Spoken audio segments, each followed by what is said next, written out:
Hayo yamesemwa katika kikao cha tathmini kilichofanyika siku 2 mfululizo, kilicholenga kujadili na kufanya tathmini ya miradi ya maji mkoani Kilimanjaro, ambapo meneja wa wakala wa usambazaji maji safi mijini na vijijini RUWASA, Welenisari Munisi, amewataka wananchi na taasisi zinazodaiwa bili walipe ili kuendelea kuboresha huduma za maji.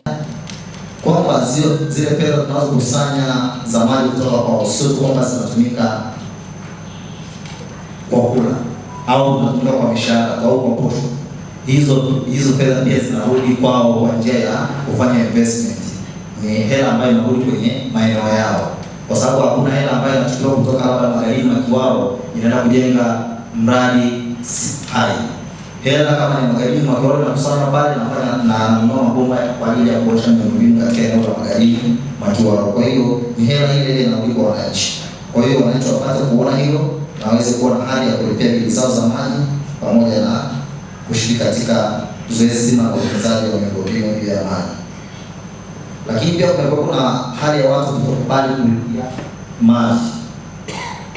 Wanakuwa na ukorofi kwa mita, lakini hataki kulipia bili za maji, analipiza madeni. Tunao madeni ya takriban milioni 1.7. Tuna vyombo vyetu vya maji 23 vinadai watu, lakini sehemu kubwa ni taasisi za umma. Peter Ngumula, meneja operation kutoka makao makuu Dodoma, amesema sambamba na muendelezo mzuri wa huduma za maji, kutakuwa na mita zitakazowezesha watu kulipa kulingana na matumizi wanayotumia na kupelekea kupungua kwa malalamiko mengi. Kwanza nitoe rai.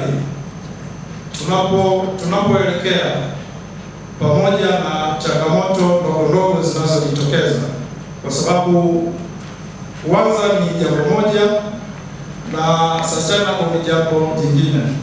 Tunaamini kwamba prepaid water meter itakuwa ni 40 hasa kwa wadaiwa sugu, na nitoe rai kwamba tulichukue swala hili kwa very positive, kwa maana tuwe chanya zaidi kuliko yale ambayo tunaona ni changamoto.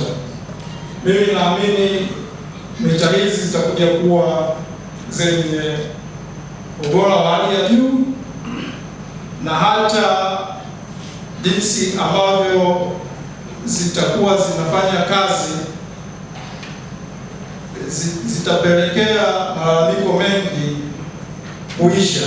Katika kikao cha tathmini kiliambatana na utoaji wa zawadi kwa washindi bora, ambapo bodi ya maji Uroki Bomang'ombe waliibuka kidedea kwa kupewa zawadi ya kuwa mshindi bora, ambapo meneja wa bodi ya maji ya Uroki Bomang'ombe amesema ushindi huo unaambatana na utoaji bora wa huduma kwa wananchi.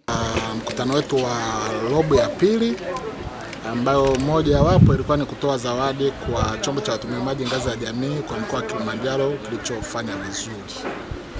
Sisi kama bodi ya maji Uroki kwenye performance appraisal kwenye vyombo vya watumia maji daraja la kwanza tumefanya vizuri na tumebahatika kupata kombe kwa sababu tumekuwa kwanza. So tunapozungumzia performance appraisal ni zoezi ambalo linafanyika kila mwaka kwa mkoa wa Kilimanjaro kufanya tathmini ya vyombo vinavyotunza miundombinu yake, lakini na kutumia fedha za wateja wanazolipa bili kuzirudisha kwenye kukarabati miundombinu na kuhakikisha wananchi wanapata huduma kama ilivyokusudiwa. Kwa hivyo lengo la bodi kama vyombo vya watumia maji ngazi ya jamii, tunayo majukumu mawili. La kwanza kuhakikisha tunatoa huduma ya maji safi na salama, lakini jukumu la pili ni kufanya mradi wetu uwe endelevu, sustainability ya mradi. Kwa hivyo ndio maana sasa kwa kuzingatia vigezo vilivyowekwa na mkoa, sisi tumeweza kuibuka kushika nafasi ya kwanza. Kutoka wilayani Siha mkoani Kilimanjaro, Rachel Kimati wa ZBC.